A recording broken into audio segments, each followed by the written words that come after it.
اور یاد رکھ فجر پڑھے تو آدم ملے, ظہر پڑھے تو ابراہیم ملے, عصر پڑھے تو عزیر ملے, مغرب پڑھے تو ایوب ملے. ارے تیری امت کو کہ عشاء پڑھے تو ہاتھ پکڑ کے محمد ملے گا اور ہاتھ پکڑ کے امتی کو جنت میں پہنچائے گا. عشاء میں کون ملتا؟ اور اسی لیے لکھا ہے کہ سب سے بھاری نماز عشاء کی معلوم ہوتی ہے. ارے ہوتی کہ نہیں ہوتی؟ عشاء جتنی چھٹتی ہے نا کوئی نماز نہیں چھٹتی. کیوں؟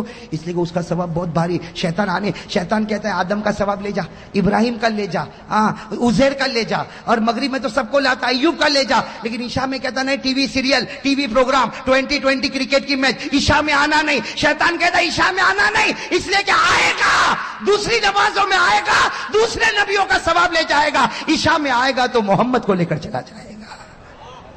بھائی کسی نبی نے عشاء کی نماز پڑھی؟ کسی قوم نے پڑھی؟ صرف ہمارے نبی صلی اللہ علیہ وسلم. تو میرے دوستو اب بتاؤ, اب 5 وقت